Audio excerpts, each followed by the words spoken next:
Luo kitwa gi timbewa, Luo nogongero ni atonga mayot emiyombo godo koth. Ma emomiyo wakelone kacha Chuny Onagi TV, adundo jaluo.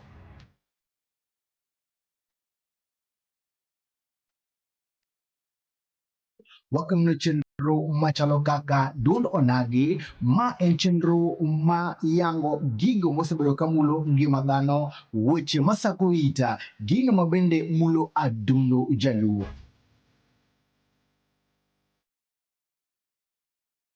Ma en chenro makelo kacha jotelo, josiasa kendo watwak kodgi kanyisowa ni to ang'o ma gisetimo ne oganda, ere kaka gisemulo ngima dhano, to en ang'o ma bende degigomb timo ne oganda.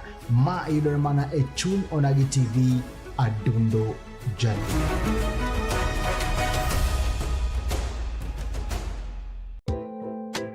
Ma en Duond Onagi.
Mana kamano nyakoro mga juang kamora mora mitira kothulo makende magonero kamano maduong' ahinya to mokwongo wagoro kamano ne obongo nyaka laga Nyasach polo gi piny momiwa kinde machalo koda kama mondo mi wachak warom kendo watwag nyakoro mga juang kama en chenro madundo nagi mokelo ni kacha chakre chieng' wuok tich nyaka chieng' tich abich kwa bedo kachiel kod jotelo mopogore opogore nyakoro mga juang odiochieng' ma kawuono wan kende kachiel kod moluor Sospita Obungu Owich ma en kacha ker kendo president mar bunge la wananchi nyakoro mga juang kendo en kacha bende chung mar Kondele Ward 2027 mabende wadhi go kode mbaka chutho to wi oganda jo Kanyanam ni to siasa mapacho kende chalo nade jokoro mga juang ma bende biro sama bende koro wakayo yiero mar iga manyien chutho ka bende gik moko sebedo ka liekore juma mokalo kacha siasa bedo ka bedo ka tedore oganda bende koro sechako bedo ka achiel kod achiel nade ni to wan kaka oganda luo wadhi kama nade mekete mana Chuny Onagi TV adundo jaluo luo Facebook pages magwa Chuny Onagi TV, TikTok Chuny Onagi TV, subscribe channel marwa Chuny Onagi TV nyokoro mga juang kamata chinoni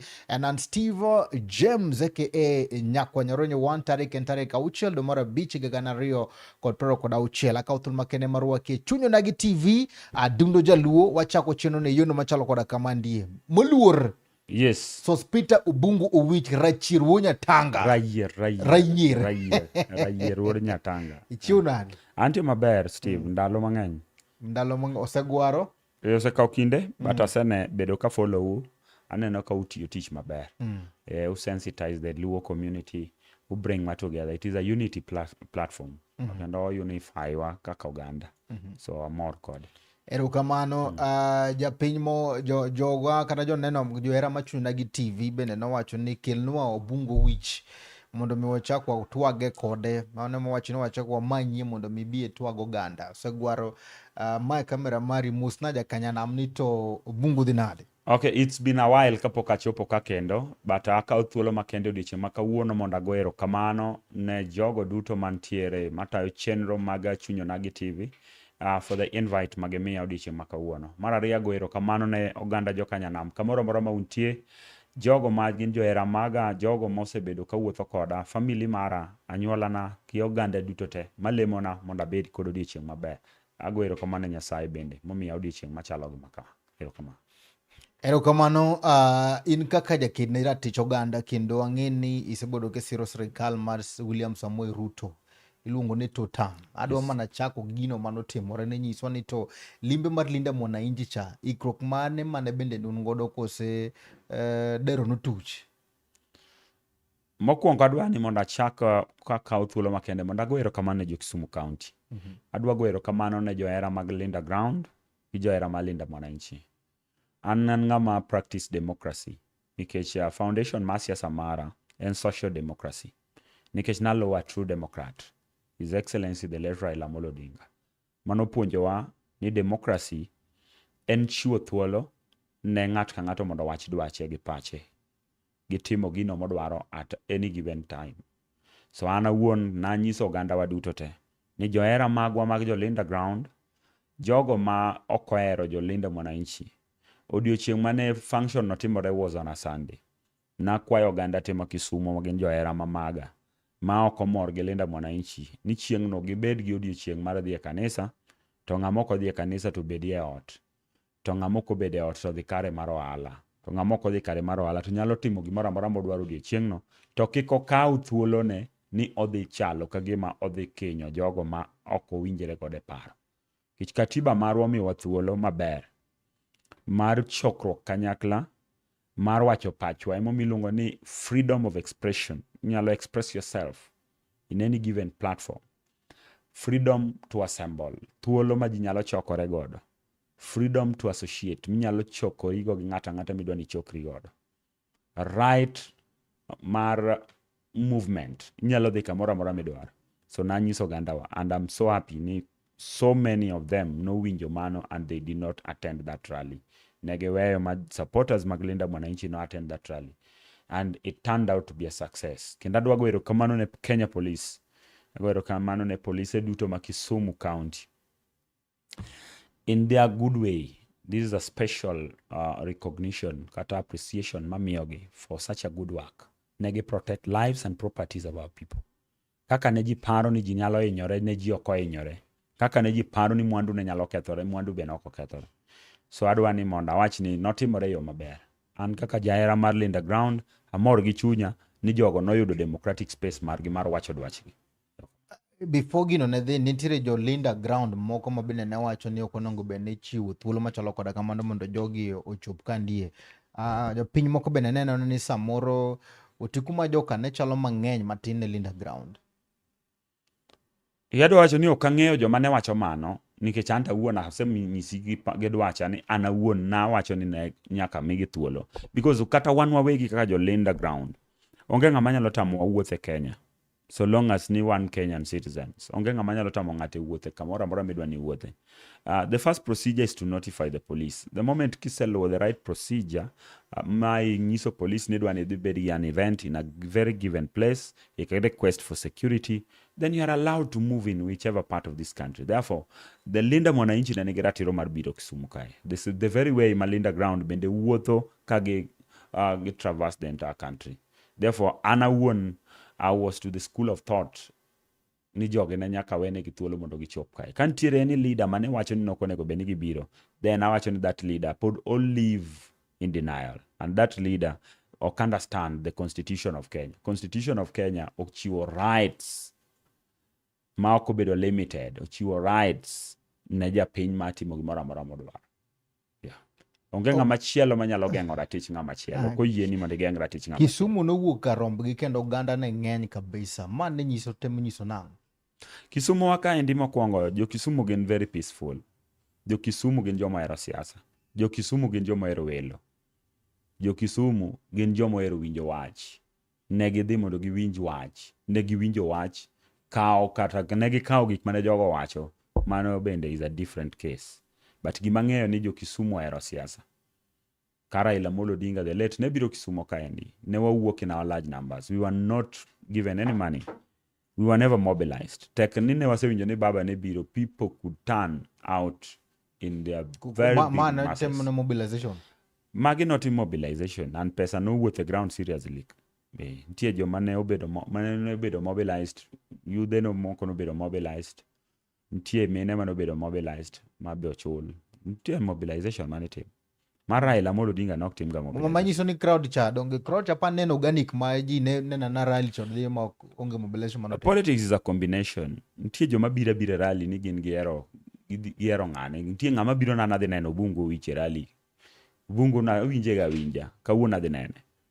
Tie ng'ama ne fuato ga ng'ato to winjo ga gimiwacho wacho ni kawuono tadhi winjo gima Obungu dhi wacho. For example, nitie joma be noluwo ni gidhi neno Sifuna, wanene ga ni TV koro wadwa dhi nene. Nitie johera mag Babu Owino ma be ne dhi mondo giwinj ni to kawuono to Babu Owino dhi wacho ang'o. So nitie joma be nobiro abira ma be nokoluongi, gin gibiro on their way. Nitie supporters mag bende Linda Mwananchi ma bende ohero Linda Mwananchi kamoro amora ma gidhiye, they came. But nitie joma be nobedo mobilized, mana ang'eyo ma be wuok Kondele, ang'eyo mawuok e town ka. Ing'e ni I'm a grassroots mobilizer. I'm a very big influencer in this town in terms of politics, and we give directions. So kai wacho ni people are mobilized, and get it from that point. Rally mano timore no, ang'o menyalo wacho ne japiny gima bende neno gin kaka Obungo wich? The first lesson en ni agombo ni mondo moving forward why embrace everybody. Why embrace everybody, divergent and for the opinion. Joma nigi paro mopogore gi joma nigi paro machal. Ji duto te ogo siasa ma space mantie. Kaka jatelo, tija maduong' kabisa is to sensitize the community mondo anyis ji niya ni ber mondo wapogre paro kaka oganda to kik wapogre kaka oganda. Therefore, pogruok e paro is allowed. So mano gima nyalo wacho. Important. Joma nopogore kodwa e paro kaka jo Linda Ground, they also have the same space mondo gimbe gitim. Kana wasomo comments mag oganda moko, jo kaja thoth oganda bende ne wacho ni limbe no koro nyalo kelo ng'ikni kata mana yom moro ne Linda Ground. Tende ni gine ne chalo ka gima nobuogo leadership mar Linda Ground. Mano is true. Politics is about competition. Politics is about competition. Whoever does it best, enangama de kode. So Linda Mwananchi has been providing for a serious platform, mar competition on the side of the Ukagi push mondo migik mokobedi. But I'm so happy, and I do watch ni as somebody ma subscribe to a ideological agenda mag Linda Ground. Ada wacho ni the competition mantiere sani endi mar jo mobalo mantiere Linda Mwananchi nyalo pave way mondo wabedi a lot of things in terms of the transformation within the ODM party. Mokwongo kabisa, I believe ni kata mana nominations mag chama nyaka koro time yo maber, nikech ka ntiere a competitor chalo gi dala mantiere gi nyiego. Dhako mokend ne nyieke temo timo gik mane noko tim before. Koro ng'eni nyieke modonjo manyien chande koro muro pi maliet. Koro jaduong' kodonjo to segonyo ne law, gonyo ne wuoche, muro ne pi maliet. Biro chuno machielo chande bende, kata ka pas ok igone dichuo.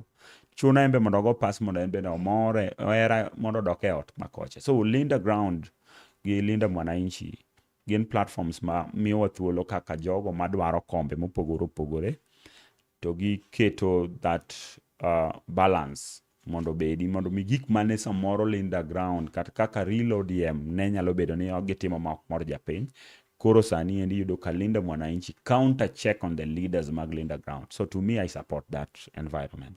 Linda Mwananchi wacho ni omiyo thuolo ne ojende kata mana youths ma kwang'iyo the other side, the comments bende wacho kuonde gi ni Linda Ground chalo ka gima ok dwa chiwo thuolo kata mana nafas mag leadership mondo miyo gotie gi jogo ma bende koro wuok. Inyalo wacho nang'o kanyo? Achaka wacho kendo ni it's a lesson kendo. In the previous youth pokomi chances mag leadership. Wan gini gieki wasetemo mondo wabede leadership. My first attempt na campaign kapodana ng'ama tin kabisa. Na campaign ka ng'ama tin sana kabisa kanyalo paro. Ka dwaro mondo abede MCA ne poka chopo kata 30 years. Mano in 2017. But I was never given an opportunity, despite the fact that I present myself to the electorates. Manyiso jopiny, I have all that it takes to be in leadership. I demonstrated the spirit and character of a good leader, but I was never given that opportunity.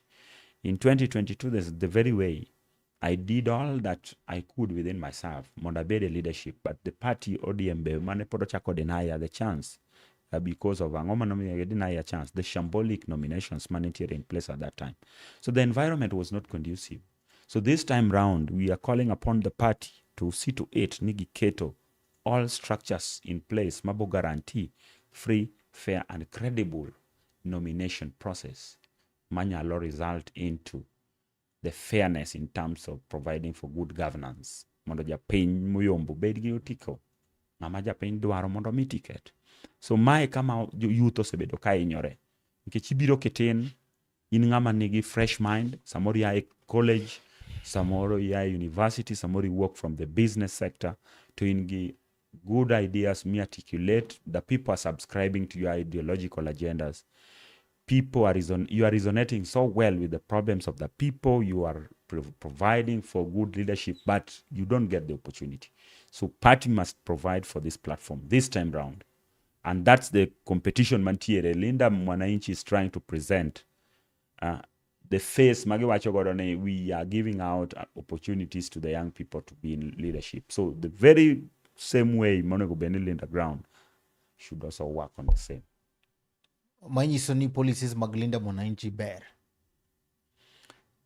I don't want to speak much about Linda Mwananchi. I'm not the advocate.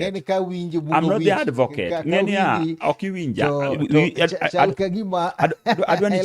Adwani chiki iti malongo. Iwinjo. Ingeni, as a leader, I do research on things. Ipenja what they talk. Ipenja what the Linda Mwananchi are talking. And you see the past experience in the ODM party. Let me talk about the ODM. Karaka about something to touch on the Linda ground. Those are just the maga kiana luong gananga. Are they slogans or what? Akiaka kadanga kete. Yeah. Let me call it a slogan because it is not a political party. ODM nigi kaka ko wacho ni ODM to wacho ni tuko tayari. So let me talk about ODM, the original ODM. Then we about Linda Mwananchi is not a political party. So I cannot talk about Linda Mwananchi because it is not a political party. It is just people driven. And people drive the agenda, but it is not a political party. ODM is structurally made and gimanigi structures ne. So when we talk about ODM, we talk about structures. Structures mag ODM There is a level of trust. Kata mana kaka Samoro Ker William Ruto nomiyo the Linda ground wananchi gi the leadership maro buru gi wanga kenda panitire kama no keto gie kano believe kum ginene ginyalo deliver mondo gimiye gi kura. To kineno gima bende samoro timore ki somo comments mang'eny chal ka gima bende koro trust chal ka gima Ker nyalo we mondo mi otigi jo Linda wananchi. Iwacho ni siasa kandi en dynamics moro amora nyalo timore. Bende no ka samoro kata ka bendi Ker ne nyalo no gino mana bende na timore. Onyalo bedo gi to kata loko par. Steve, gima nyalo nyisi ni in politics anything works out. Gimoro amora nyalo timore siasa. Siasa ka endi let me use this term. Politics is never static. Enokochung. That's why the term mitiyo gonono is correct. Dynamic. Politics need a lot of dynamics. Eno move according to kaka time bendedi iwinja to move according to ideas mabedo developed at that time move according to the interest mikele mess at that given time. Politics is purely interest, nothing more. So provided ni interest na inyalo miya interest mayud gima nadwaro ine minyalo miya donj kama dwaro Steve, I will look for you. So kata president noko neno ni samoro Linda ground is not achieving what he wants, so you'll go for that Linda Mwananchi kagi yie mondo gibed kode mesa. There is a possibility on that. Mano nyaka nyalo timre. Mana kaka Rigathi Gachagua mineno chande. En be inya yudo kata ka samoro Linda Mwananchi ka be ochako riwo kode a platform. In politics onge gimiwacho ni ma is impossibility. Onge gimoro miwacho ni is impossible in politics. Possibility are so high in politics.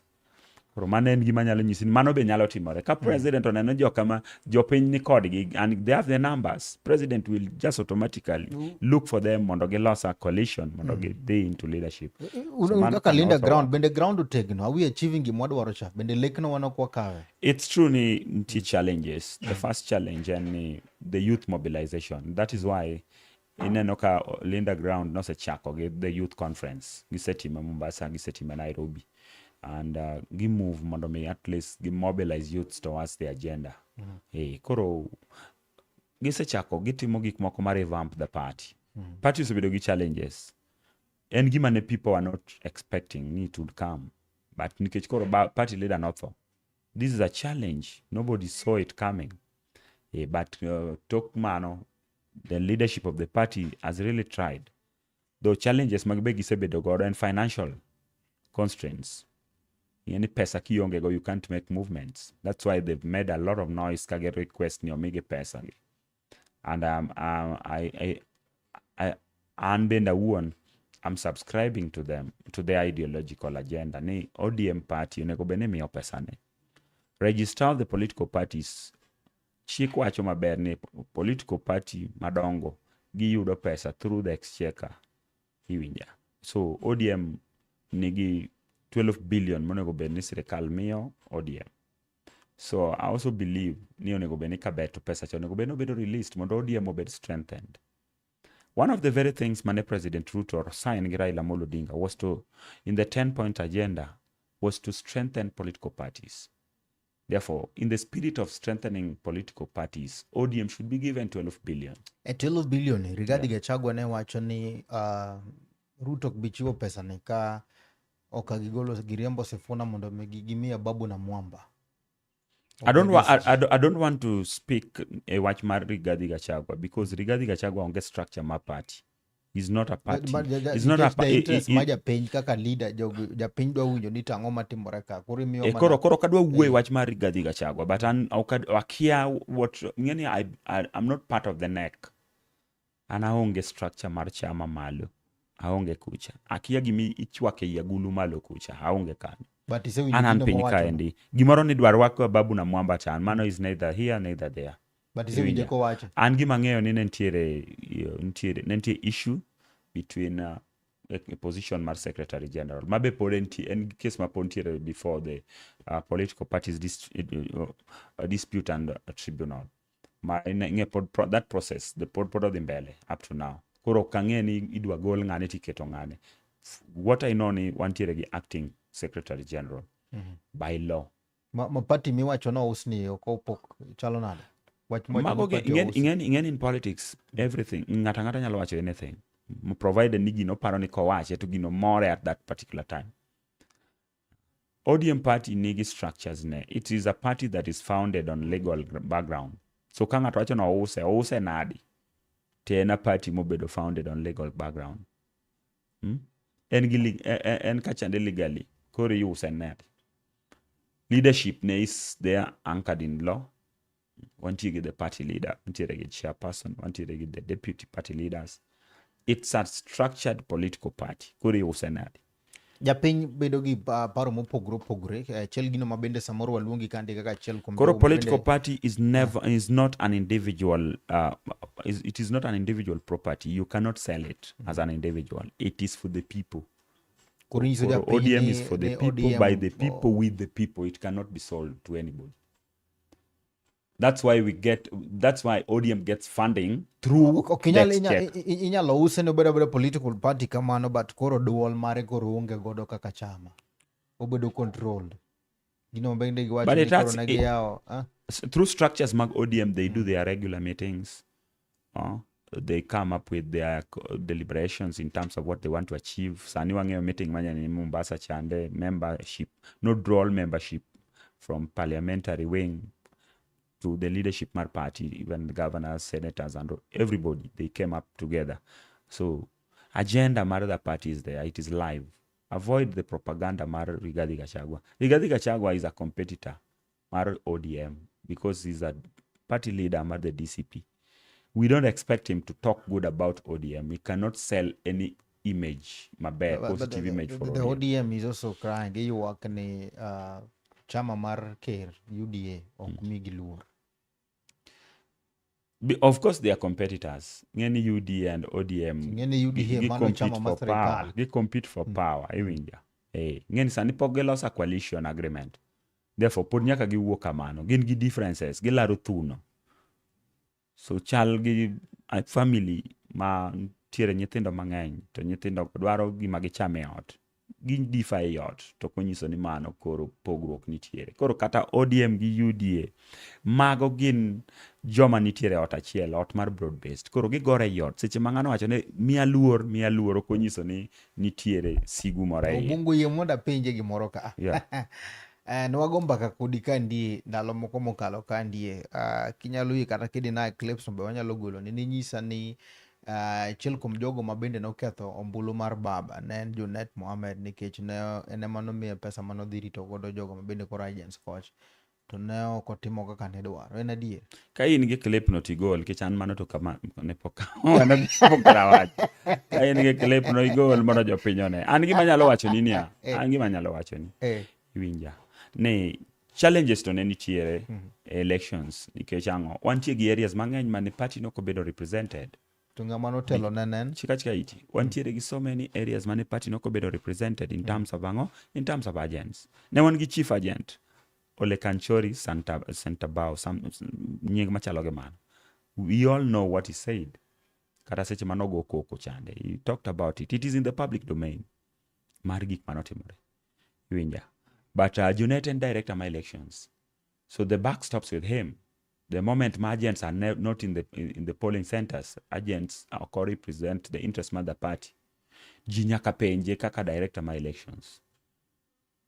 So I want to agree with you. Nigi maneji wache public no, it may be true, it may not be true. But an kama se wache manu to onge. Obungo wiji. Yes. And I'm one person. I want to tell you openly. I'm one person. Magi mawacho. I cannot deny because I speak not because I'm pushed to talk, but I speak because I believe what I'm speaking is what people should hear or follow. Kapok wadhi e break, inyisa kacha nin a very strong grassroots mobilizer kendo ing'eyo isomo ground maber kabisa kendo in achiel kuom jogo mabende inyalo influence pach ji ni tim kama. There is gino mabende samoro timore kandi ma iwacho maling'ling ni nitiere kaka sirikal and William Ruto kata mana party ma UDA timo kacha gipidho jo UDA maling'ling mondo miyo gibe gikaw kombe mamoko. Yandi be nono ka gitimo kacha grassroots elections. Nitiere mass movement kata mana jogo mabende samoro wuok ODM to join UDA. Tende ni chama mar UDA chal kagima koro omedo dongo piny luo kandie kendo jogege bende imedo chungi. Ma bende inyalo ka en adier to bende onyalo kelo ng'ikni moro e jotelo bende wadhi yierogi. First, political parties are vehicles for power, and they are formed to form power or to make power.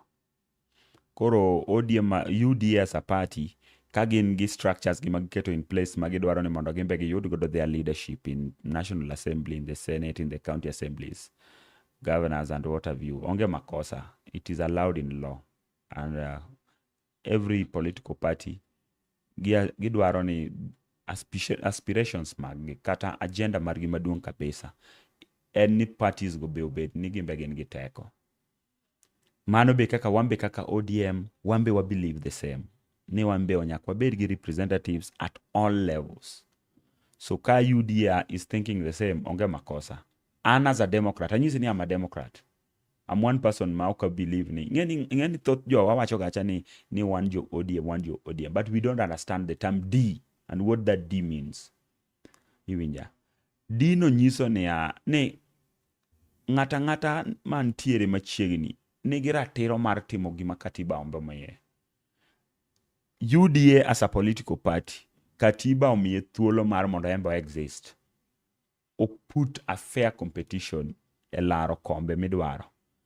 Gi present good ideas, kata ideologies, kata manifesto ne jopiny. Ka jopiny obai, to yiero joge gigo. Same to ODM. Therefore, an kaka ja ODM, wawacho pile, and jakomo machama wacho ni ODM party is the biggest political party in Eastern and Central Africa, south of Sahara, north of River Limpopo. Ma dogen gima lich kabisa. Ma okunego bende ng'ato bedo gi buok kata luoro moro ni ng'ane dhi yomba nikech en party ma ji ohero pinje te. Bwana, south of Sahara, north of River Limpopo, mano pinje di. Koro miyo ji okonego bende bedo gi luoro seche ma kata UDA timo elections, grassroots elections gi ODM okonego bende ywak. ODM bende ge structures ne mano setimo godo ang'o grassroots elections and mobilization. Ne dong nyocha otim yiero ma Kisumu County. Mana Dui Nyang'o chungi Honorable Pandemol. Koro luoro ne kanye. Donge ne gin gi platform gi mar timo elections. Magi harmonize. Ng'eni party nigi constitution mar chama ochiwo thuolo kaka itimo nomination mar chama. Inya time through harmonization. Sama babu inya time through consensus. Ineno gik mago kama. Iwinja. Babu Owino wacho ni sane okendo Renjen Lemon. I don't want to speak for Babu Owino. I'm not his lawyer. No, okay, wuon Babu iwacho gimo wacho nikech it's public kijatelo. Okay, gimo wacho no be no kawinjo. Nok na winjo gire mano wacho no. Okay, I'm not here to talk on behalf of Babu. I'm here to talk kakubu. Ingeni gimo mapenji ma kijatelo. No. Yes, kijatelo. I didn't follow him. Gidonje iti japenji. I didn't follow what he said. I didn't follow. Manyisi no, nino wacho ni sanyen en gine. Then okanya react nikech ni mani winjo. Koro andina winjo da react on gima na winjo. Koro japinyo kawe nade.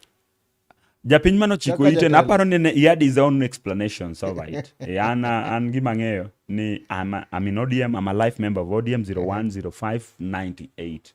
I only speak on the understanding mar the party.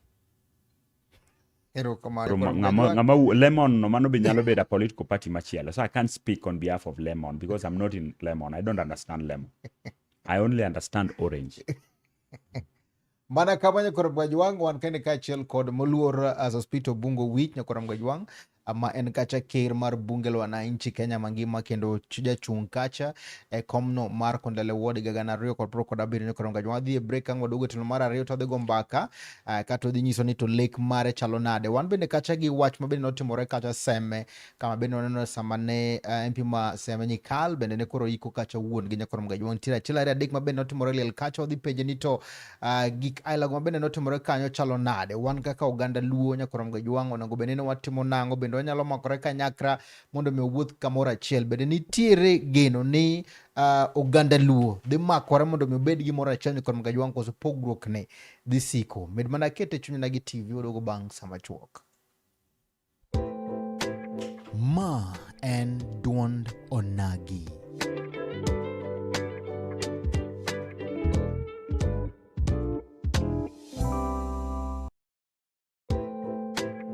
Ma en duond onagi.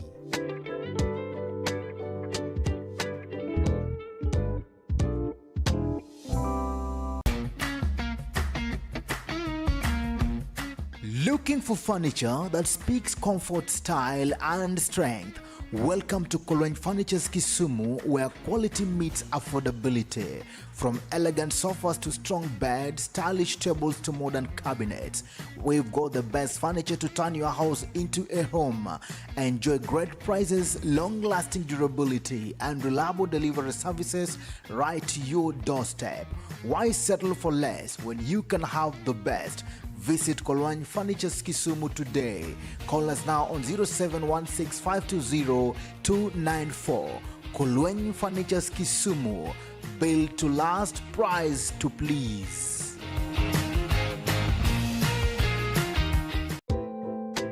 Ma en duond onagi.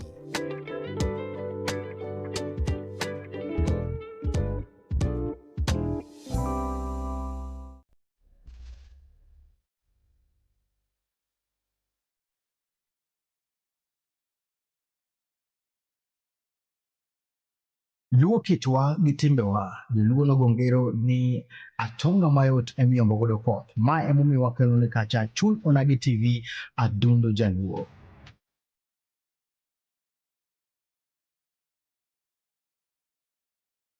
Wakelo chenro machalo kaka duond onagi, ma en chenro ma yango gigo mosebedo kamulo ngima dhano, weche masako ita, gino mabende mulo adundo jaluo.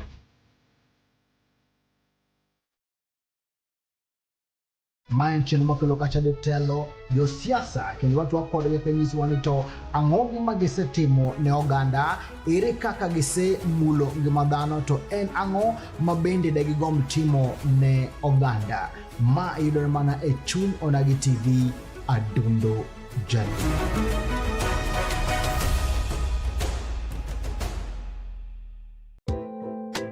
Ma en duond onagi.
Mana kamano nyokrom ga jwang ka thul makene mar waki kende tilono mar ariyo tilono mogik mon kandi ka achiel koda ker mar bunge la wananchi kata mana president mar bunge la wananchi Kenya mangima nyokrom ga jwang kendi kendo wago mbaka ka wang'iyo ni to oganda luo chomo kanyo nyokrom ga jwang anyisi ni kendo Obungo Wichen kata jachung' mar Kondele Ward mano MCA ma 2027 nyokrom ga jwang ene ng'wech kacha kendo ang' onyiso ni to gie sechegi ikruok mane makende man gonyo karam ga juang pono selo ko pache kacha bendo dhi nyiso wakacha wacho ni kwaduge to mar ariyo to dhi chako kachiel kod somo ote mag nyo karam ga juang wan kande gilongo ni Prince Emeka Wood Nyaramba wacho ni Nicoloctero kamano an gi Okinyo Chogo wacho ni following from Uzima University. Asante sana. Wan gi Jaja Dero and kandi wan gi Molo Jarateng karibu sana. Wan gi Morina Cheng bende wacho ni no waka ndala manya erero kamano. Wan gi arongo ni Chogo kani Kondele rokamano. Wan gi Joy Achi John Oguna karibu sana. Wan bende gi kandi lungo ni Caleb Sawo wacho ni jafwambo Steve kod Hon Obungu amoso upenya jatelo ni zoning ber kosorach. Ano penjo mopenji kacha kato an gi Bernard Okomo Kochola bende wacho ni okete mana to akanyo koronga juang bende mana kete chunya gi TV. Ponono ni kacha gi penjo mora kata mana ute mora nyalo runwa kacha ute magi namba mabende ni screen kanyo no kata nyalo runwa ute magi machoke TikTok page Chunyonagi TV, YouTube and subscribe e channel marwa Machunonagi TV. Duok na japenjo jawinjo no ni pachi ewi zoning chalo nade. Zoning kill democracy. Nikech koro bring dictatorship. Nikech koro kata japiny bende ok bed gi thuolo mar dwaro ng'atno monyalo yiero e kom moketie. Nikech party koro biro to dictate on ng'ama odwaro. Japiny ok yud opportunity mar yiero ng'ama embe wuon odwaro. For example, zoning in brief en ni kaka koro Kisumu County ka. Koro iwacho ni ma en ODM zone. Koro kata nitiere jatelo mosebedo ka wuotho gi ji maber, to en ja independent, en ja party machielo, kata UDA, kata MDG, kata party mora mantie. Koro ok miye thuolo mondo mi otel ne oganda, kendo ti ne oganda, nikech ang'o? Nikech ok owuog kuma idwani mondo owuogie. Ok owuoge ODM, koro en ja independent, koro ok nyal miye thuolo. For example, Honorable Ken Obura, sani dwaro mondo bed governor ma Kisumu. Kang'iyo gima otimo, nitie pogruok maduong' kabisa kuom gik ma Ken Obura timo, gi kuom gik ma joma dwa chung' e party mar ODM timo. Kawuoye about youth empowerment, kata nurturing talents, nyaka nyocha noachak wuotho kode, aneno ka o-sponsor youth groups, kata timbe nyithindo magoyo mpira, onyiew negi uniforms, kendo miyogi pesa gi mpira ma gidhigo mbele gi tuke magitimo. Onyiso ni already empower gi. Kane uonge uniform, to miyo sets of uniforms. Kane uonge gi pesa kiti ukacha, munyalo chako godo movements, to miyo pesa close to 50,000. The least mochiwo is 30,000. So apart from that, ochiwo fees bende direct mo support go nyithindo mag basari. Apart from mano bende, waneno kokonyo women group, omiyo gi pesa, jodongo miyo pesa. So activities motimo pi bende mag county nonego bende ok samoro kunyo, to county oleo samoro ok giketo pump, ose support. Osetimo moro in Seme, East Seme, osetimo moro Kolunje, Obino, ose support. Nitie projects mang'eny be motimo pogore gi man. So atemo mana chiwo example, ni neno gik motimo ka, yudo ka samoro ok tim gi ODM. Koro japiny samoro feel ni onego bed ni utero Ken Obura. But nikech ODM nigi preferred candidate gi, ibo yudo ka koro itame platform no. Nikech wacho ni ma en karwa to wan ema wadwaro ng'ama bedo ka. Koro ikelo ng'ama japiny ok dwar. Timi opposition no, party campaign negi to dictate on behalf of the cost of the people. Iwinjo, against the wishes of the people. So mane ma ok ber. Samoro yudo ka kata area ni endi, ja UDA moro nitie ma timo maber. Todwa ni mondo bede position mora mora. Kata MCA, kata MP, kata ang'o. Kata obiro chung' Kondele. Koro itame ni Kondele no wamiyo Obungu wich, nikech Obungu no e japati. To Obungu onge gi teko, kata Obungu onge gi chia mar telo.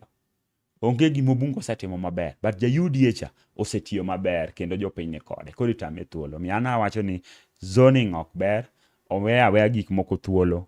Ji ochung' achung'a. Joma chung' MDG ochung' achung'a. Jo ODM ochung' achung'a. Jo UD ochung' achung'a. In fact, democracy cha odhi play out maber ka ja ODM o campaign maber.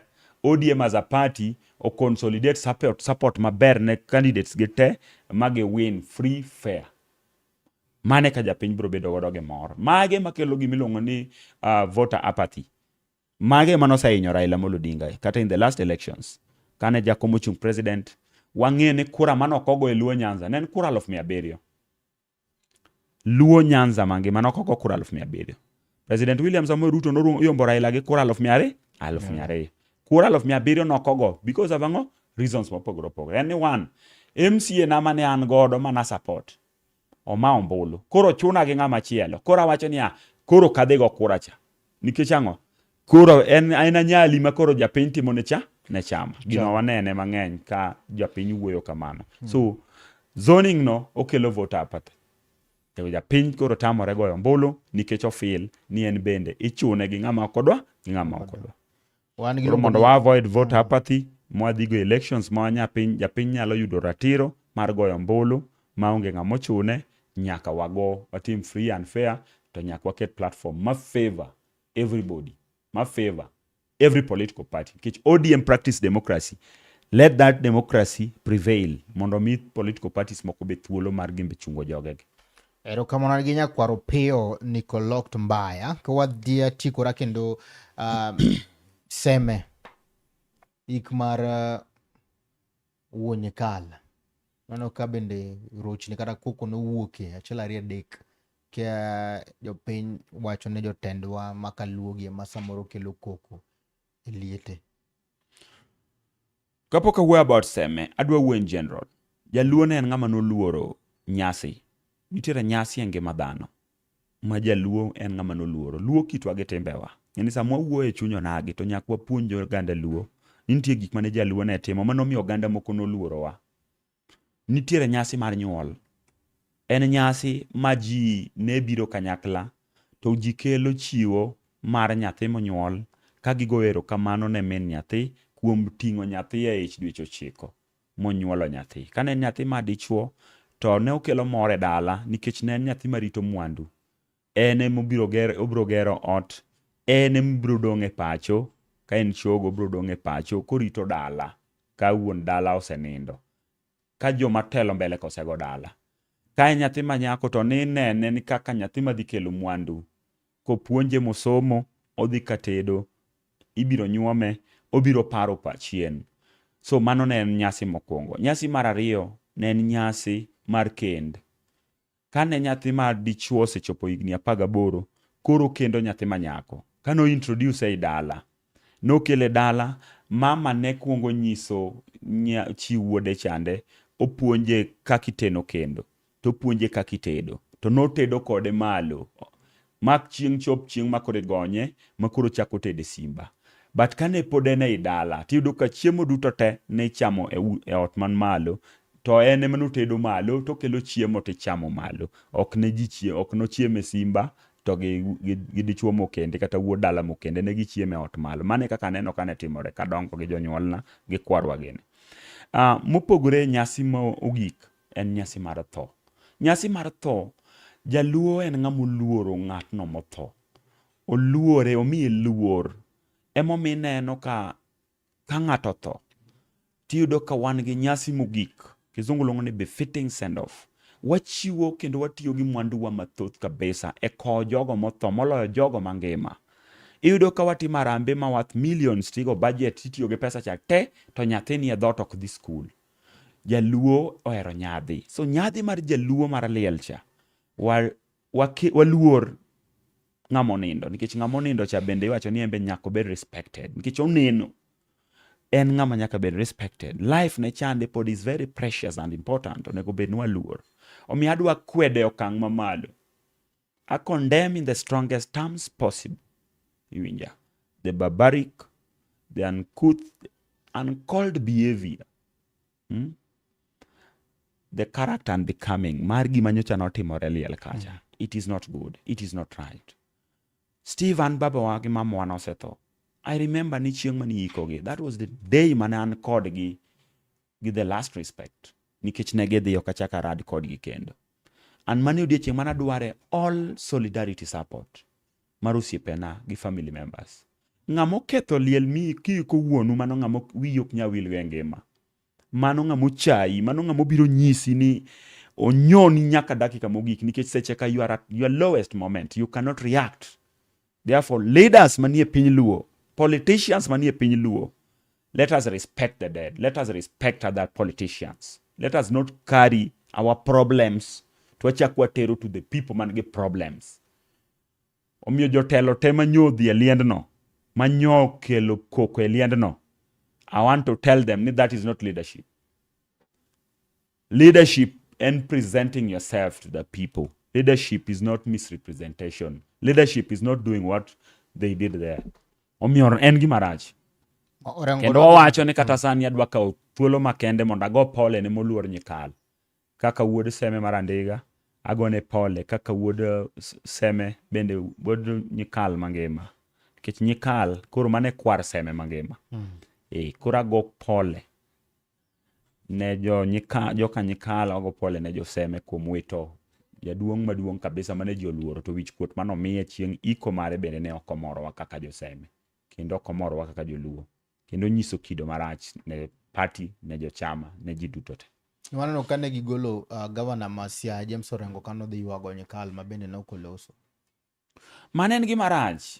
Adoke gima nawacho niya, ni Baba Raila Amolo Odinga nopuonjowa siasa. Kata ok idwar ng'ato, we gone koko. Kata ok idwar ng'ato, we yanye. We owach gima owacho mondo Orengo an ok subscribe to his ideological agenda. But I support him in whatever he's doing. Let him do what he's doing because katiba oyiene. The Constitution 2010 mawuene. Omiyo thuolo mar dhi kamoro amora mwadwa dhiye. Asewacho mago te, ok adwa nuoyo. So Orengo nigi ratiche mar wacho gimodwaro, en gi ratiche mar associate gi joma odwano associate go, en gi ratiche mar express himself and timo every other thing modwaro within the confines of the law. Erokamano maduong' ahinya. Luongo ni wan kagi, luongo ni Rayier Wuonyatanga. Ilongo ni ker mar bunge la wananchi kendo jakanyo no mar Sufuria Revolution Movement mabende kendo ng'ane usi kabisa. Rigathi utiyo gi sufuria no kabisa. Sasa mutiyo kode iwinjo nang'o? Rigathi ok amor gago ahinya nikech en ng'at moro ma ok amor kode ahinya nikech en ng'ama ok anya trust. En ng'ama chikore kabisa, weche ne chikore. Koro I can't celebrate him. Pero kata kowuo about sufuria no, is one person ma ok ahero kabisa. It doesn't represent the caliber of leaders ma ng'ato nyalo luwo in the name of a role model. This is one person ma oet Raila nyaka in his death. Koro wuona gi jokondele. So is one person ma I cannot follow. Wan ka gi kondele manyien. An adwa mana kawo thuolo makende mondo ago erokamano kapok adhi e mano. Ago erokamano ne johera mane wan godo e revolution ma sufuria. Ne en movement maduong' kabisa mane wa champion godo, to advocate, wa agitate godo mondo mi japiny oyud ratiche. Ka nikech ne wan gi nengo chiemo manoidho malo. Tanyalo bedo gi mor kamoro amora mantie. Nyocha winjo ka ker wuoyo, ka ker wacho ni joma ne rwako sufuria wigi nosedhi dala. Kata an bantie ka, but adwa nawachi ni gima ne atimo is not something that I can regret about. Nikech the international community got to know ni Kenya ne nigi problem at that time. Even the president no accept ni nitie problem because of sufuria manwa keto no. Nikech ne a desperate act manwa timo to present a desperate moment manentiere at that time. Koro ne amor kode, pod amor nyaka sani to be associated with it. Omiyo adwa nago erokamano ne ji duto te mane otime at that time, because as their leader ago nigi erokamano for agreeing with us during that time mondo wa present that course. Omiyo sani endi koro wan gi low cost of living, at least nitie gik ma be nodok chien in terms of the cost of fertilizer, in terms of cost of food items, moko nodok piny because of that. The platform itself presented a very good and a positive trajectory in terms of pushing for low cost of living. So mana mor god. Mar ariyo adwa go erokamano ne jokondele. Jokondele gin joma beyo. Ana onyuola Manyata. Somba chako Kusao Primary. Mane kama chake Somba man piny ka chako somo. Ka wadak but Manyata Primary School. Nen ero mara mondo chieng' moro an bende abede ng'at ma inyalo winjie community. To mae obiro kochakore 2013. Ne ok ang'eyo nanyalo bedo jasiasa. Ma obiro in 2013 kachako luwo josiasa moko kaka achiel kuom jogo moherogi. Nachako luwo moluoro tuge, but mokwongo tik aluwo Richard Ogendo. Abedo kaka IZ security. Tok Richard Ogendo abedo security maduong' kabisa mar Elisha ma en MP Magem. Wadhi mabedo nyaka part of security mar Kidero. Influence na mar chung MCA no wuok through Elisha, MP Magem. Konyisa ni aneno ka in gi qualities of a leader. Yude thuolo mondo imbe represent the people of Kondele. Mano in 2017. My first attempt at the ballot was in 2017. So the encouragement no miyagi Elisha. Aparo kenda gone erokamano ni though ne ok supporter in the way mane no encourage, but he gave me a platform nikech no encourage. He pushed me to join politics. So since then I've done a lot na Jokondele. I've always been there throughout. Magin pain, samagin malo, samagin more, samagin late. I have been with them. Ongeli el mora matimore Kondele ma ok ibiwinjo no bungu no chope kendo chope gi pesa. No japiny can tell you about that. I'm always with them. Jakondele moinyore an kode. Onyuola Manyata, adongo Manyata, atimo ala Manyata, akendo Manyata, pod adak Manyata, an gi investments Manyata, mwandu na koth goyo Manyata.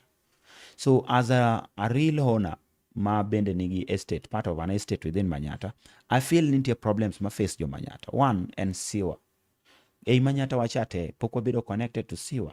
So you do ka choche wako pong to wan gi challenges. Mago are some of the bad things ma wadwaro ni nyaka. We'll make sure no change. Mondo a push gi Kiwasko kabede platform. I've done it without being into power. Mase push gi Kiwasko. I'm so glad niti houses masani as we speak bedo connected to sewer.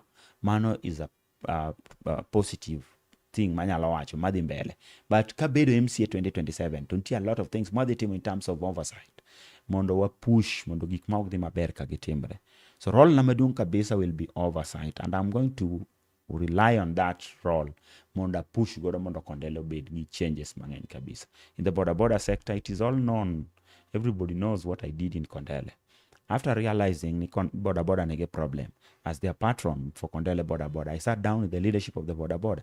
And it's again, I want to effect change in the border sector. And the first thing, Madonna team, I have programs for the border.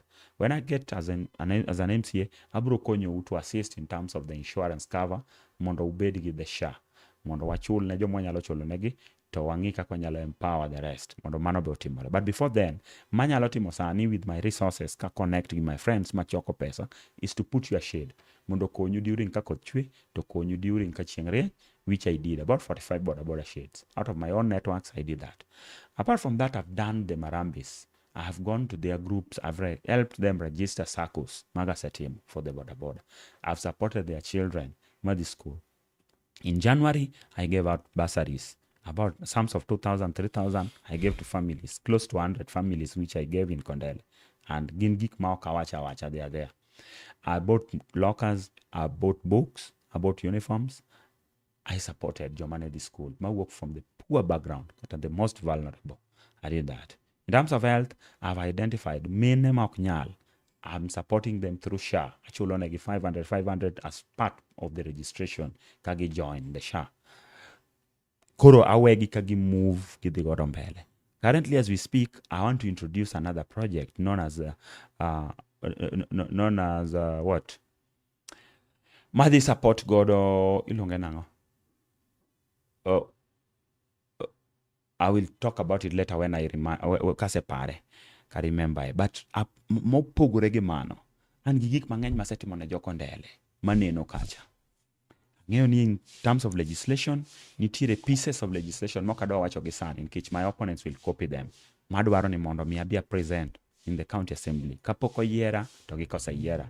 Mondo make sure no support godo the mama mboga to support godo bende jomo nie border nikech nitie gima nyaka watim in the social protection bill for the border and for the hawkers and for the mama mboga manyaka watim. But maduong' kabisa, I'm presenting myself as somebody who believe ni Kondele your pin must have value for money in terms of every other item kata project mabedo implemented in Kondele. Currently, as we speak, I will invite you one of these fine days mondo move kodi Kondele. Roads are done very pathetically.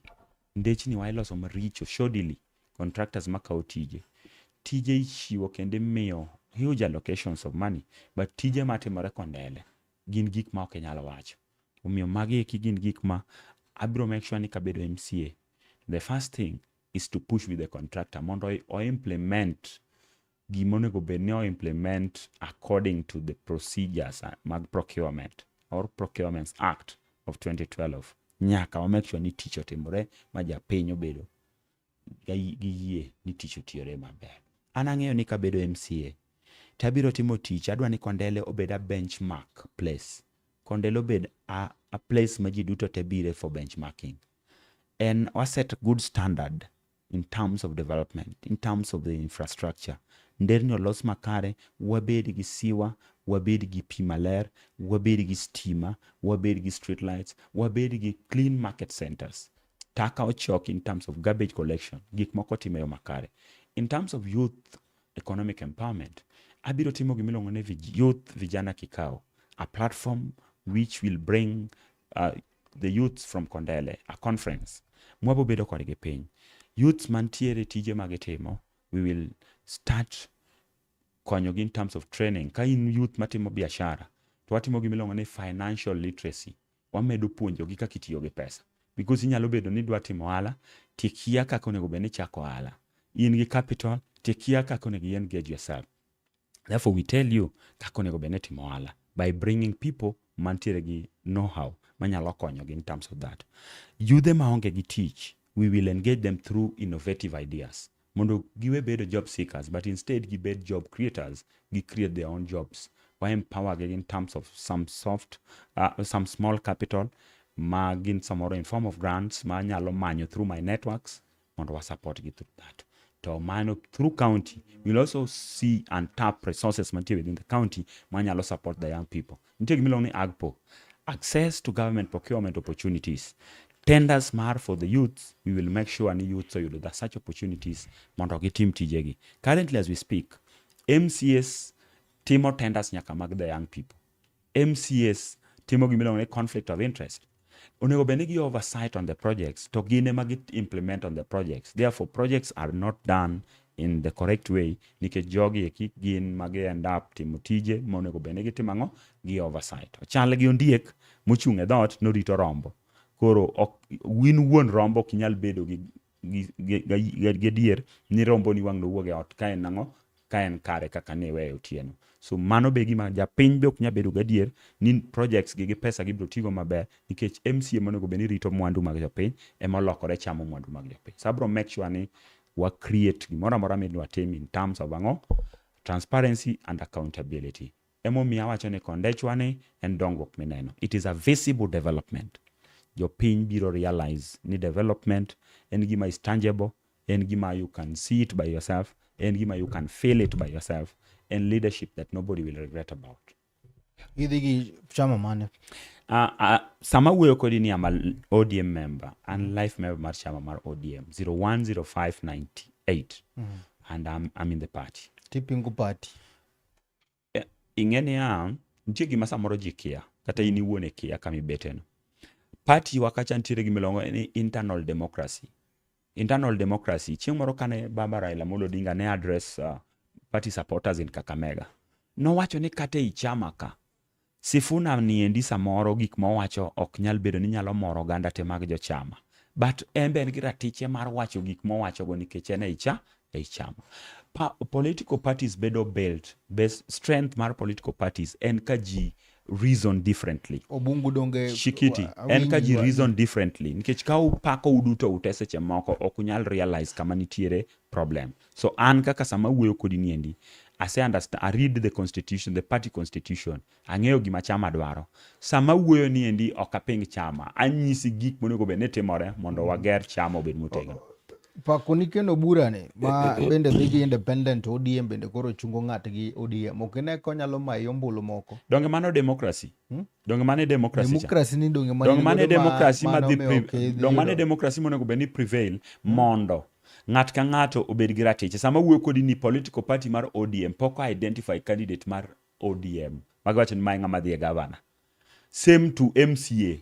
jo ODM pok identify MCAs kata candidates magi dhi chungo kaka chikiti magi dhi chunge different elective positions pok gi identify executive members mag ODM ka gisegolo kacha candidate margi mondo mi odhi olar governor, to imbe kaka member mar ODM i support candidate, i support independent candidate e piny kati ja ODM ilaro sama gigolo no kambe gigola o gigola mondo apak ODM no ka gigola e ODM gimiya mar ODM then gime governor mar ODM no then wadhi kodgi kamano but ka loyalty cha mari chakoro lal ka kanye party ana practice democracy mane baba opuonja cha ema practice democracy nyisa ne an kaka Obungo Wich an gi raticha mar pako ng'ama amba wuon adwaro maparo nyalo tiyo ne jogo maluwi mabende samoro gin members mag ODM wacho ni Obungu tu wahero lakini nikech koro support the independent an koro samoro kucha okone kata sama wuoyo kodi niendi jomo chunge ODM kate onge ng'ama party ose present ni en ni gidhi miyo ticket kanyo kata sani ema wach na ringo goron pod ng'ama support ojanda wacho nano kadwaro Obungu kecho pako ron kata sani ema wach ni na pako ojanda joge Willy bro wacho ni wan ok gidwara kata joge adoma omiyo ODM poko identify candidate magi wacho ni mache candidate gi mar ODM an kaka Obungo Wich onge ng'ama tama support ja independent awacho ni niya an ok support ng'ato nikech in ja party ana support because I believe ni ka japiny mawuok kacha nigi problem to problem ne chaka chopo go iri tibiro solve differently kaka mopogore kaka ng'ama chielo solve it's not about party to party bende chiwo direct nomination party chiwo direct nomination ka gichiwo to sawa direct nomination ne ng'ama gichiwo ka gimiya sawa ponono ni gichiwo ne ng'at mokini plan B en mane ko gichiwo ne ng'ato ok abro yora aora ka piyo biro sani pod piyo sama wuoyo kodi ni pi pok obiro koro kanyal yora aora do ino ka rwako wuoche maler da rwako gambut de koth nitie kuru mano wabro timo ka sa uchopo sani ok wadwa wuoyo mago an sani I believe ni I have all it takes. I've supported the party, I've died for the party, I've campaigned for the party, I'm selling the party manifesto and party policies to the people. I am working for my people, I'm engaging my people directly. My politics is about people driven.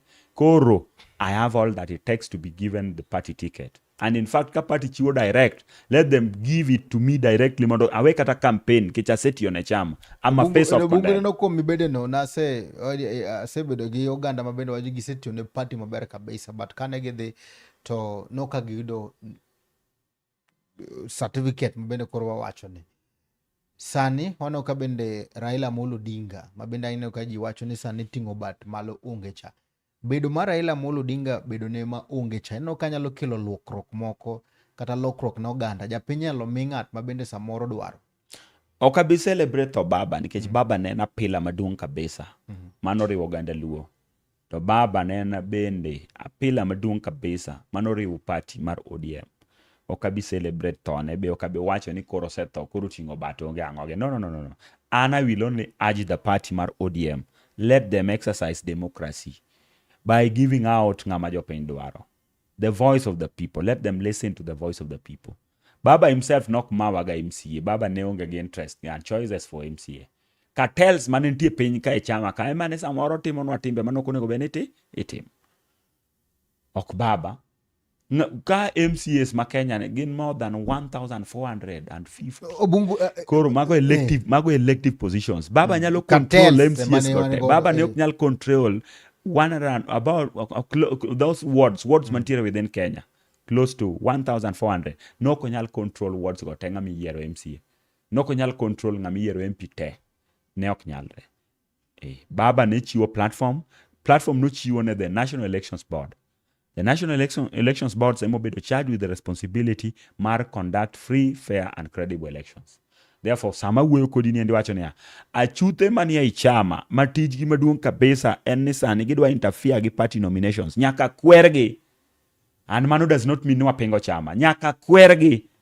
Ni kapo ni giikore ni gidwa ketho party, to kwa biyienegi mondo giketh party mar ODM. Nyaka gichiw thuolo ne ji madhi chung'e i party, nikech chung'e i chama no en resources. Mondo register kidwa chung'e MCA, you have to spend close to 50,000. Mano for registration. Chulo ka en 35,000 kisekalo youth, then to get 20,000. En pesa mang'eny. Kapo kalo youth en 25,000. So pesa mi register gocha It is an investment mitero party. Therefore, party must also work towards protecting the interests of joma dhi chung in the name of aspirants. Gie sani jogo mabende samoro chung kodi e ward kacha ineno ka in kama kanyo. Onge ng'ama ochung' e ward na an akia ng'ama ochung'. Ka intie tinyalo nyisa gi, an ok ane ng'ama ochung'. I'm alone, an kenda. In kendi? Kenda kaka Obungu, onge ng'ama ochung' koda. Kendo kang'iyo tawacho ni wang' niendi, it is just about a matter of time. Idhi landa, mane momiyo nyiso party giwe ketho sa, party owe ketho sa, gichak timo suffrage, winjo, kata opinion. Mondo gichak gather ni to ng'ama nadi ma jopiny nigo. Ma kiwuotho Kondele sani tibiro winjo ka jwacho no Obungu ema rito, iluongo ni Kondechwani. An mane nyinga, Kondechwani. Nyinga en Kondechwani. Kichatemo wacho ni jo Kondele te, tribes te mantie within Kondele. This is the time amiyogi an all-inclusive platform. So en Kondechwani. Then dongruok mineno. People can see the developments I've done in Kondele. So amiyogi mana thuolo. It's a matter of time party mondo declare as the sole candidate ma Kondele. An gi Kevin Ogola wacho ni jaja dero Joash aneno to wak, an gi James Joel wacho ni nyis na Obungu ni belt osedhigo. An gi Msiani wuoni awuoyi wacho ni Steve James donge winjo kaka incoming MC ma Kondele wiye ler ka pamba kone ni youth leader ni kode nyaka giko, mano jatelo machopo kumora mora. Kondele ward is Obungu neted. Come on. Nyakwaro pia wacho ni belt osedhi Obungu which MCA. And Steve Musna Mandela ward of Funyo, usisahau MCA Kondele ward 27 and Achel Raironya Tanga Machwar Janet mano kiongozi. Comments Lokende is enough to demonstrate to you what is on the ground. And I have not paid them. I have not convinced them to write that. So it tells you those are people money ground. Msiani is ever in every corner ma Kondele. Msiani no onge gi pesa but matin manyasao miye kum tije ne motimo. It stands with everybody. In fact, jomoko njasa chakwa chakana ni Msiani onego chunge MCA toka. Which I also support. Another Kondele one term. Doesn't demand another position. I will support Msiani to become the MCA Makondele because and interest other people at art. Kapo kwa tieko Msiani mabende wacho ne na ntire kacha kano yuak note matek mamendo mionege the majembe mabende wudu mabende boxa kacha mabende na otimo maber kacha. No wacho ni jotelo no ko timo na nyasi maber kabisa kana mana ruwe komoro mondo miono tim na nyasi maber e yono mowinjore kaka achiel kod wuod Kisumu County. Wachane gimoro kanyo mondo miyo koro mokwongo first and foremost adwa congratulate Majembe kata sani entie nyoro nogochona is in Kisumu but about some one and a half weeks ago nadhi malimo mamagi gidak Manyata gonda kacha mabedo piny gi mamagi gi babagi ot gin joga kendo mamagi no is my supporter olemo naga en mama mo ong'eyo weche mag lemo kabisa. So gima adwa ni mondo awach ni Majembe notimo maber. Noting'o nying Kisumu County malo. But adwa condemn Kisumu County. Ni Kisumu County en sirikal ma ok support joma tindo. Nitiere minister moro kachiluongo ni Beatrice Wadiaga, minister ma ochung' ne weche mag joma tindo. And instead of focusing on empowerment and nurturing talents mag joma tindo, okawo pes jopiny otimo go campaign odwa bedo go women rep. In fact, she owes us a lot of apology kaka jo Kondele gi jo Kisumu County over whatever happened to Majembe. It is not good whatever kaka notimore. Ich Majembe a superstar kamane Majembe osechope cha maji onge Majembe Kenya mangima. Gir Majembe cha nochungo Kenya ji duto tene o focus e boxing. Ma Majembe utingo boxing malo kabisa. Then kobiro ka nete loso no biro ka to bedo sneak te office mar deputy governor. To deputy governor miye siling 20,000 to bole kamano kose bole tidhi iwe social hall Mama Grace Onyango to simbe ne lal makata security kata police okomiye ng'ama nonego beni bedo received at the airport kikelo gi geche kikelo e town tiloso chiemo Manyata Obinju primary kata Manyata to ji chiemo to ji celebrate to boxers wetene ntie to ji words of inspiration ji wuoyo words of encouragement to ichwako piny an gino lelit na kabisa. Omiyo deputy governor bende ok notimo maber. Omiyo pod en gimana pod awacho nyaka sani. Nikech ene mano wacho ni oloso homecoming mar Majembe to gi end up ni gibolo Majembe kamano. Ma pes Majembe olal, omak Majembe modhi moware ka police, it was not right. Therefore, on behalf of the people of Kondele ward kuma Majembe odake, I condemn gimane county government ma Kisumu otimo. County nonego beni kawo Majembe to keto ne the entire full budget ma receive. Awacho mana in example to gigi matimorega Rift Valley kata Eldoret. Jong'wech maringoga ka gia oko, leadership mag counties go celebrate giga in their own ways. President William Ruto nyocho celebrate bwana manyocho ringo matek kabisa ni dong nyocho miya a lot of money kabisa. Ang'o miyo wan Majembe ne onge pesa mane Kisumu County oketo ne Majembe magi gola gole budget ni mae to watimo go wami as a brand ambassador mar boxing. Kich Majembe sani is a brand ambassador. Man en which quote. Sama wuoyo kodi ni Kisumu County wan gi boxers ma upcoming boxers. Ana wuon ase empower gi ase empower ase sponsor events gi magitimo moro notime bwo flyover kacha. Ka giluongo kata leaders mondo timne gi arambe. No show. Onge kata mana ng'ata mano wuok from the county. Onge pesa moro amora mikete budget mar boxing. Onge pesa mikete budget mar tournaments kata mar football. Onge. Team wa mano kawo ni ne luongo notenga. Mane Kisumu ni ne fan. Nogore gi siandane. Onge youth moro amora mag mpira Kisumu ka. Ma Kisumu County oketo ne pesa budget. Kare pesa wago gidhi kaka. To budget untie. Pesa ikete budget pile ka pile ka wantiere public participation to wacho no ket pesa. To gi empower.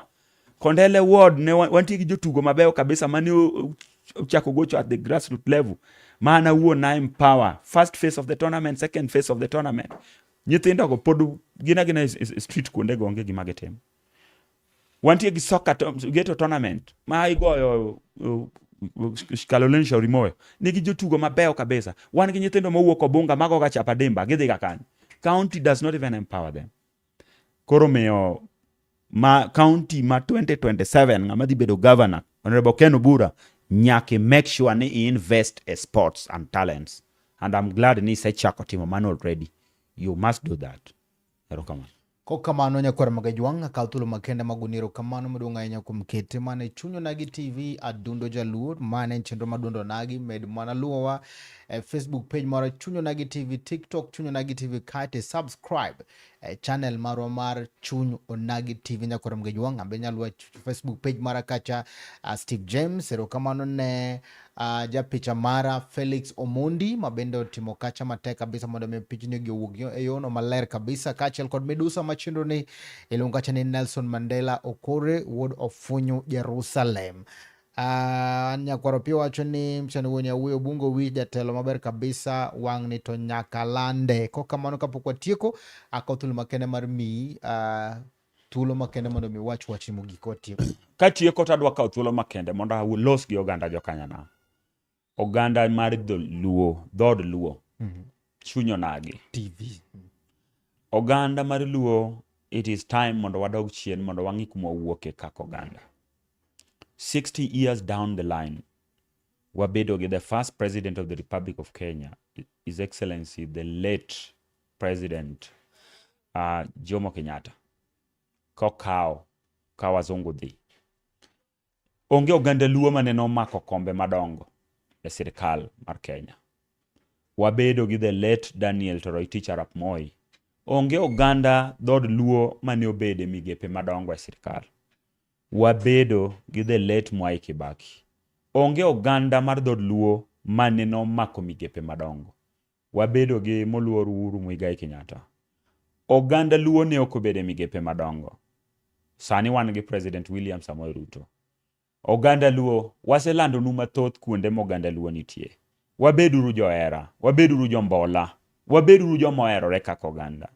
En gima lit ni oganda okuche manitiere gi ministers moingo oganda mar Luo. Oganda okuche mantiere gi permanent secretaries moingo marwa mar Luo. Oganda mar jolang'o manie sirikal. Oganda mag Waluya manie sirikal. Onge Mluya mayanyo Mluya wadgi manie sirikal. Onge jalang'o mayanyo jalang'o wadgi manie sirikal. Kata okwalo kata otimang'o ng'ama yanyo onge. Okuche ok yanyo okuche wetegi. Kinde moro Anne Waiguru ma gavana ma Kirinyaga ne nitiere weche mag NYS mane scandal mag NYS nomake. Oganda okuche nowacho ni kata kojakuo to kwalonwa. Onge odiochieng' mano okuche no yanyo Anne Waiguru. Oganda joluo waheruru joluo wetewa manie sirikal gi sani mondo gikelnwa dongruok machiegni e yore somo. Joluo ne gin joma riek, joluo ne gin joma inene weche mag somo. Kani bayo kidi game dot ka dot to ninyalo pone goyo profesa. Joluo gin joma nong'e gi somo. Joluo ne gin joma ne mako rech. Joluo ne gin joma ne tiyo matek. Joluo ne gin joma ong'eyo loso pesa. Kinde ma sani ichayowa ni wan ema wan wa sponsor goons, wan ema vijande wetewa ok dhi tich, wan ema ang'o gini timore. En kwayo mara kaka Obungu. Wadog chien e bwo luo mondo wabed kaka oganda luo kwang'eyo ni sirikal mantie masani ma sirikandwa. Nikech wan be wachulo osuru.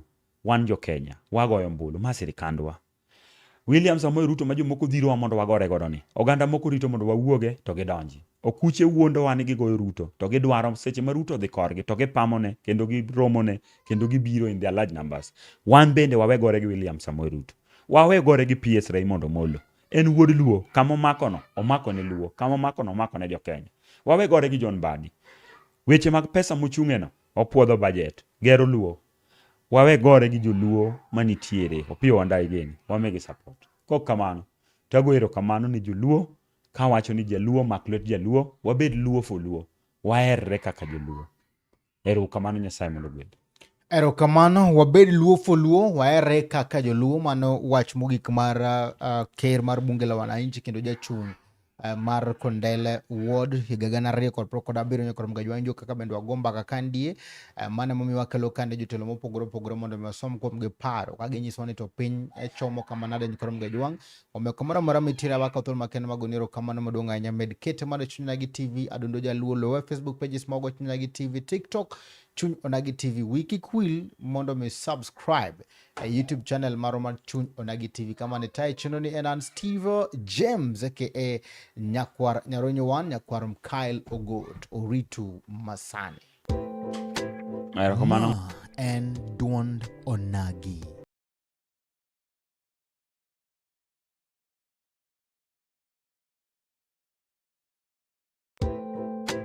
Ma en duond Onagi.